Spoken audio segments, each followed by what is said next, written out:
হঠাৎ বমি আর পাতলা পায়খানা? সময় এর কারণ ফুড পয়জনিং। প্রথম 6 ঘন্টা কি করবেন জানলে বড় বিপদ এড়ানো সম্ভব। এখন জেনে নেব ফুড পয়জনিং কি এবং কেন হয়। দূষিত বা বাসি খাবার, নোংরা জল, হাত না ধুয়ে খাওয়ার কারণে পেটে জীবাণুর সংক্রমণ ঘটে। গরমে এই ঝুঁকি কয়েক গুণ বেড়ে যায়, কারণ খাবার দ্রুত নষ্ট হয়। লক্ষণগুলি চিনে রাখুন। প্রথমত বমি, দ্বিতীয়ত পাতলা পায়খানা, তৃতীয়ত পেটে ব্যথা, চতুর্থত জ্বর এবং পঞ্চম শরীরে উইকনেস ফিল হওয়া বা দুর্বল লাগা। এই লক্ষণগুলি 2 থেকে 6 ঘন্টার মধ্যে শুরু হতে পারে। যদি এমন হয় তাহলে আমরা প্রথম 6 ঘন্টায় কি করব? প্রথমত অল্প অল্প করে ওআরএস খান। দ্বিতীয়ত জল ফুটিয়ে ঠান্ডা করে পান করুন। তৃতীয়ত সম্পূর্ণ বিশ্রাম নিন।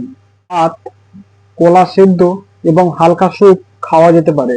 কোন সিচুয়েশনে যেগুলি এড়িয়ে চলবেন সেগুলি হলো: প্রথমত দুধ ও দুগ্ধজাত খাবার এড়িয়ে চলা। দ্বিতীয়ত তেল ঝাল খাবার এড়িয়ে চলা। তৃতীয়ত রাস্তার খোলা খাবার অ্যাভয়েড করে চলা। এমন পরিস্থিতিতে আমরা কখন হসপিটালে যাব সেটি জেনে নেব।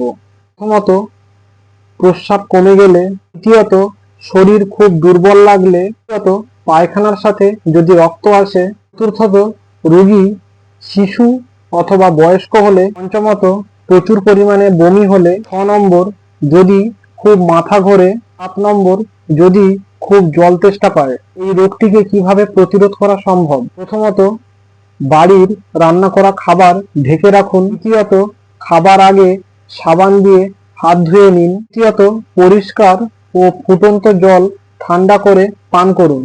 চতুর্থত আমরা তেল মশলার খাবার অ্যাভয়েড করে চলুন। সচেতন থাকুন, পরিষ্কার খাবার খান। ভিডিওটি শেয়ার করুন, কারোর কাজে লাগতে পারে।